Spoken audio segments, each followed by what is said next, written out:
Welcome to the bird media. నేను మీ పవన్ కృష్ణమూర్తి. ఎటకేలకు 14 నెలల సుదీర్ఘ విచారణ తరువాత 12 రాష్ట్రాల్లో పూర్తిగా దర్యాప్తు చేసిన తర్వాత 600 పేజీల ఛార్జ్ షీట్ని ఎస్ఐటి వాళ్ళు, అంటే సిబిఐ ఆధ్వర్యంలో వేసినటువంటి ఎస్ఐటి ఆ పూర్తి రిపోర్ట్ని కోర్టుకి సమర్పించింది. సో 5 ఏళ్ల కాలంలో, అంటే 2019 నుంచి 24 మధ్య కాలంలో ఈ కుంభకోణం మీద విచారణ జరిగింది. ఇది కేవలం ఒక ప్రాంతానికి పరిమితం కాలేదు, రాష్ట్రంలో అనేక ప్రాంతాలకు సంబంధించినటువంటి కేసుగా మారింది. 60 లక్షల కిలోల నెయ్యి, అంటే సంవత్సరానికి 12 లక్షల కిలోలు, అంటే నెలకి 1 లక్ష కిలోలు. ఆన్ యావరేజ్ నెలకి 1 లక్ష కిలోలు. ఇలాగా 60 లక్షల కిలోల నెయ్యిని, కల్తీ నెయ్యి కాదు అది, actually palm oil, palm colonel, తర్వాత అందులోనే ఈ వెజిటబుల్ ఎక్స్ట్రాక్షన్ ఏదైతే ఉంటుందో బీటా కెరోటిన్ అనేటువంటిది, అది మిక్స్ చేశారు రసాయనాన్ని నెయ్యి వాసన వచ్చేలా చేసి. ఇది కాకుండా ఇతరత్ర కెమికల్స్ అనేకం వాడి, మరి ఆ కెమికల్స్ లేదంటే ఈ పామ్ కర్నల్, పామ్ ఆయిల్ ఎక్కడి నుంచి ఒరిజినల్ పామ్ ఆయిల్ తీసుకొచ్చారా లేదంటే కల్తీ పామ్ ఆయిల్, అది కూడా అనేది డెఫినెట్గా మాట్లాడతారు. ఓవరాల్గా దీనికి సంబంధించి ఇది చేసినటువంటిది. 5 ఏళ్లలో భక్తులు తిన్నటువంటి దాంట్లో స్వచ్ఛమైనటువంటి నెయ్యి అనేది లేదు. ఇంక ప్రసాదం ఎందుకైంది అది? భక్తులందరూ కూడా సరిపెట్టుకోవాలన్నమాట. అయ్యో నెయ్యికి స్కేర్సిటీ వచ్చింది కాబట్టి నెయ్యితో ఏముంది, నెయ్యి కాకపోతే నూనె వేసుకోవచ్చు, అంతేగా. అంటే ఇళ్లలో మనం చేసే పని అదే కనండి. పప్పు అన్నంలో నెయ్యి వేసుకోవాలి జనరల్గా. లేదు ఏ టమాటా పప్పు చేసుకుంటే నెయ్యి బదులు నూనె కూడా వేస్తుంటారు మన అమ్మలు, ఎందుకంటే నెయ్యి నిండుకుంది నాయన అని చెప్తూ ఉంటారు. అలాగా స్వామివారి దగ్గరికి వచ్చేసరికి ఏంటంటే భారతదేశంలో నెయ్యికి స్కేర్సిటీ ఉంది, ఎక్కడ నెయ్యి దొరకడం లేదు, ఆవు నెయ్యి అనేది. సో అందువల్ల చేయడానికి లేదు, అందువల్ల దీంతో సరిపెట్టుకోండి అని ఇచ్చారు అని అనుకోవాలంతే. మనం మన మనోభావాలతో ఆడుకుంటే ఏం పోయింది, ఆడుకునేవాడిని, ఏమీ పర్వాలేదు జీవితాలతో ఆడుకుంటున్నప్పుడు. మనోభావాలే కదా, అథవా అది ఏముంది, పోయేదేముంది, ఏమన్నా నష్టమా దానివల్ల నీకు నాకు కానీ లేదు కదా. సో జగన్మోహన్ రెడ్డి గారి ప్రభుత్వంలో టీటీడీ బోర్డులో సుబ్బారెడ్డి ఉన్నప్పుడు, లేదంటే భూమన కరుణాకర్ రెడ్డి ఉన్నప్పుడు 5 ఏళ్లలో పూర్తి స్థాయిలో అధికారులందరూ ఇది కల్తీ అని తెలిసినప్పటికీ కూడా మనోభావాలు తీసుకెళ్ళి మడిచి మూటగట్టి పక్కన పెట్టుకోండి, మీకు ఇచ్చేటువంటిది ప్రసాదమే, మీరు స్వామివారిని చూడడానికి వస్తున్నారా ఇక్కడ, లేదంటే ఇక్కడ ప్రసాదాలు తినడానికి వస్తుంది దాని గురించి మాత్రమే వస్తున్నారా, మీరు భక్తితో రావాలి అంతేగాని కోరికతో కాదు, నాకు ప్రసాదం కావాలి, లడ్డు ప్రసాదం దొరకాలి, వడ దొరకాలి, చక్ర పొంగల్ దొరకాలి, లేదంటే దద్దోజనం దొరకాలి, ఇలాంటి వాటితో వస్తే మిమ్మల్ని మూర్ఖులు అంటారు, భక్తులు అనరు. మీరు కేవలం స్వామివారిని చూడడానికి మాత్రమే రావాలి, అందుకే మేము ఈ ఏర్పాట్లు చేసాం. మేము అయినా ఎంత బడ్జెట్ తగ్గించామనుకుంటున్నారు అసలు అనేది వాళ్ళు చెప్తున్నారు. మనం విని నెత్తి మీద పెట్టుకునే వాళ్ళని, అయ్యయ్యో సుబ్బారెడ్డి గారు గౌరవనీయులు, అయ్యయ్యో కరుణాకర్ రెడ్డి గారు, మీ అంత పరమ భక్తుడు ఇంకెవరో ఉండరు నాస్తికత్వంతో ఉన్నా కానీ, మీరు ఇంతమంది ప్రజలకి ఏకంగా 20.10 కోట్ల లడ్డూలు, ఇది నెలకి 1 లక్ష కిలోల ఈ కల్తీ దాంతో 5 ఏళ్లలో 20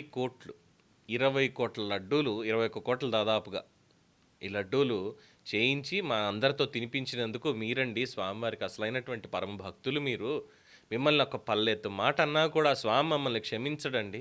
పైపెచ్చు దాంట్లో ఏ కొవ్వు కలిసిందో ఆ పామాయిల్లో అనేది ఎక్స్ట్రాక్షన్లో వచ్చినప్పుడు దానికి సంబంధించినటువంటి పార్టికల్స్ అని ల్యాబ్ వాళ్ళు రిపోర్ట్ ఇచ్చిన తర్వాత కూడా అయ్యయ్యో ఇంకేముంది కొవ్వు వచ్చిందని మాట్లాడేశారు, ఇంకోటి మాట్లాడేశారని చంద్రబాబు గారిని, పవన్ కళ్యాణ్ గారిని ఇప్పుడు మేము తూర్పురా పట్టాలండి, మీరు చేసిన తప్పు కాదు సార్ అని చెప్పి మనం అందరూ కూడా అశేషంగా ఉన్నటువంటి శ్రీ కలియుగ వైకుంఠం శ్రీ వెంకటేశ్వర స్వామి వారి సన్నిధానానికి సంబంధించి మనం భక్తులుగా మన మనోభావాల్ని మడిచి మూట కట్టేసి స్వామివారి పాదపద్మాల చెంత వదిలేసి, స్వామి మేము ఇక పైనుంచి తిరుమల వస్తున్నాము అంటే నేను వచ్చేది ప్రసాదాల గురించో అక్కడ ఇంకో ఫెసిలిటీస్ గురించో వీటి గురించి కాదు, నిండారా నిన్ను ఒకసారి చూసుకుని పోవడానికేనయ్యా, ఈ రాజకీయ నాయకులు వీళ్ళు ఏదైనా చేస్తారు, వీళ్ళు ఏమన్నా చేసుకొని ఇవ్వండి మాకు సంబంధం లేదు అని చెప్పుకోవాలి. పిచ్చోళ్ళ కనిపిస్తున్నాం కదా మనం. సో కేసులో మెన్షన్ చేసినటువంటివన్నీ కూడా ఇదే. ఇందులో ఈ 235 కోట్ల రూపాయల టీటీడీ నిధులు దుర్వినియోగం అనో, లేదంటే సెక్యూరిటీ డిపాజిట్ 250 కోట్ల నుంచి 150 కోట్లకి తగ్గించడం, chairman PA Subbareddy, PA Chinnappanna, తర్వాత కిలోకి 25 రూపాయల లంచం డిమాండ్, 2019-24 మధ్యలో 5 కోట్ల రూపాయలు దాదాపుగా చిన్నప్పన్న అకౌంట్లోకి చేరడం, 36 మంది నిందితులు, 12 మంది టీటీడీ ఉద్యోగులు, అందులోనూ ఫుడ్ సేఫ్టీలో పనిచేసేటువంటి వాళ్ళు, మన పోర్ట్లో పనిచేసేటువంటి దానికి సంబంధించిన స్టోరేజ్ అధికారులు, ఆ, AR dairy, Vaishnavi dairy, Bolebaba organic, వీళ్ళందరూ వీళ్ళందరూ ఎవ్వరూ ఏమీ తప్పు చేయలేదు. చేసింది మనం. అందువల్ల ఈ కేసులో శిక్ష పడుతుంది అని ఎవరన్నా భ్రమించినట్లయితే దయచేసి వెనక్కి పెట్టేసుకోండి మీ ఆలోచనని. ఇందులో ఎవ్వరికీ శిక్షలు పడవు. చూస్తూనే ఉండండి, ఎవ్వరికీ పడవు శిక్షలు. ఇది ఆర్థికపరమైనటువంటిదైనప్పటికీ కూడా 235 కోట్ల రూపాయల ఇది జరిగింది, తక్కువకి ఇచ్చేశారు. స్వామివారి విశిష్టత, ప్రసాదానికి ఉన్నటువంటి విశిష్టత, ఎందుకంటే జియో ట్యాగింగ్ ఉంది స్వామివారి లడ్డూకి. అది ఇక్కడ మాత్రమే తయారవుతుంది, దానికి ఇదే అడ్రస్ అని చెప్పి ఉంది. సో అది కూడా రేపొద్దున పెద్ద పోయేదేం లేదు. మనకెందుకండి, దులిపేసుకుని పోదాం. పొయ్యిలో కుక్కతంతే కదా మంది.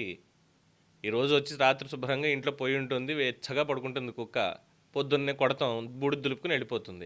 అలాగే మనం కూడా వార్త వచ్చినప్పుడు మాట అనుకుందాం, తర్వాత వెళ్ళి హ్యాపీగా ఇంట్లో కూర్చొని ఏ ఆవకాయనో తినేసి పడుకుందాం, అంతే.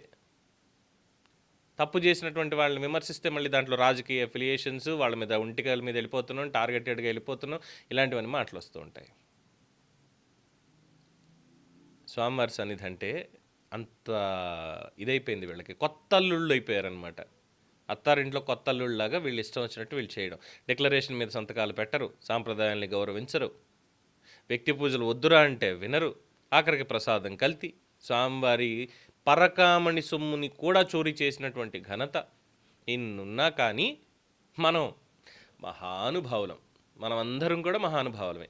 సో దయచేసి వారిని విమర్శించడం కానీ ఇది కానీ చేయకండి. ఇంకా మాట్లాడితే సిబిఐ సిట్ని విమర్శించండి, సిబిఐ సిట్ వాళ్ళని విమర్శించండి. ఎవరయ్యా మీరు 600 పేజీ ఛార్జ్ షీట్ వేయడానికి? అసలు మీకు బుద్ధి జ్ఞానం ఉండక్కర్లేదా? వాళ్ళు చేసిందంతా కూడా లోక కళ్యాణం కోసం చేశారు. వాళ్ళు ఏదో వెళ్ళి ఏం జరగలేదని చెప్పి వెళ్ళిపోవచ్చు కదా. ఏకంగా 14 నెలలు ఇంత కష్టపడి చేసి 600 పేజీల ఛార్జ్ షీట్లో నిందితులు వీళ్ళు అని స్పష్టంగా మెన్షన్ చేయడం అనేది చెల్లింది మీకు. కానీ ఎందుకు అంత పని చేయడం, మీరు అసలు అవసరం లేదు, వెళ్ళిపోండి అని చెప్పాలి వాళ్ళకి. ఇక ఫైనల్ కోర్టు దృష్టిలో ఉంది కాబట్టి మరి చట్టపరమైనటువంటి చర్యలు తీసుకోవడానికి కోర్టు ఎటువంటి ఉత్తర్వులు ఇస్తుంది అనేది వెయిట్ చేయాలి. సో కోర్టు వారికి కూడా విజ్ఞప్తి, ఏదో పాపం పసిపిల్లలండి, వాళ్ళకి తెలియక ఏదో చేశారంతే. పైన ఏదో పైసలు సంపాదించుకుని ఉండొచ్చు. సో కాస్త చట్టంలో ఉన్నటువంటి లొసుగులు, న్యాయ సూత్రాల్లో ఉన్నటువంటి లొసుగులు, వీటన్నిటిని ఉపయోగించి వాళ్ళెవరో లాయర్లను పెట్టుకుని చేసే బదులు కోర్టు వారే ఒక తీర్పు ఇచ్చేసి అందరినీ కూడా వదిలేస్తే సంతోషిస్తాం భక్తులుగా. నా అభిప్రాయం ఏం చెప్పేది లేదు, మీ అభిప్రాయాన్ని కామెంట్స్ రూపంలో తెలియచేయండి. చూస్తూనే ఉండండి ది బర్డ్ మీడియా.